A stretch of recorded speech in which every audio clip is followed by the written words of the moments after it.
ఈ రోజున నేను ఇక్కడ నిలబడ్డాను అంటే అది దేవుని కృప మాత్రమే. ఈ యొక్క ప్రార్థన దేవుని యొక్క కృప.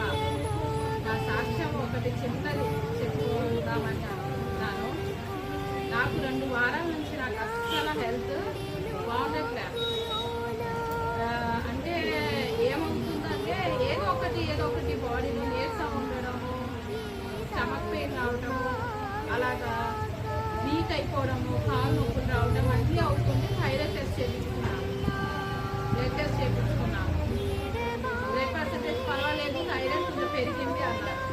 అస్సలు ఒక పూట బాగుంటే ఒక పూట బాగున్నట్లే, అసలు ఓపిక రావట్లేదు. లాస్ట్ వారం నేను రావాల్సింది. నాకు హెల్త్ అసలు బాగోపోవడం వల్ల ఎందుకు ఏం జరుగుతుందో నాకు.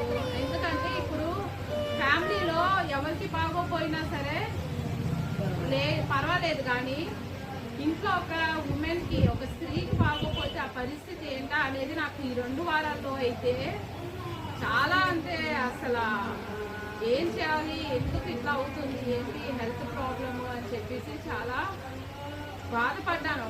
దేవుని కృపను బట్టి ప్రేయర్ చేసుకున్నాను. ఇది ఎందుకు ఈ ప్రాబ్లం వస్తుందో తెలీదు. అంటే నాకు ఒక కళ కూడా వచ్చింది, తర్వాత మీతో షేర్ చేసుకుంటాను. ఎందుకు ఇలాగ వస్తుంది అనేది నాకు అర్థం కాక దీంట్లో నేను ఏం నేర్చుకోవాలి, దేవా నాకు నేర్పించు, ఎక్కడ నేను సరిగా లేనో నాకు నేర్పించి. హెల్త్ ఇష్యూ వచ్చింది అంటే నేను తీసేమనేది నేను ప్రేయర్ చేయను, కానీ దీనిలో నేను ఏం నేర్చుకోవాలో నాకు నేర్పించి అని చెప్పి నేను ప్రేయర్ చేసుకున్నాను. మొన్నటి వారం నుంచి, మొన్న లాస్ట్ వీక్, ఈ వీక్, ఇవాళ మార్నింగ్ కూడా నాకు అలాగే కొంచెం ఉంటే, ఇంకా దేవుని కృపను బట్టి వాళ్ళు ఉన్నాను అంటే, వాళ్ళు నిలబడ్డాను అంటే కేవలం దేవుని కృప. మీ అందరూ ప్రార్థన చేసిన విధానాన్ని బట్టి నేను నాకు ఇలాంటి ఫ్యామిలీ మెంబర్గా, ఒక ఓన్ ఫ్యామిలీ మెంబర్గా మీరు ఉన్నందుకు దేవుడికి ఎన్నో థ్యాంక్స్ చెప్పుకుంటున్నాను.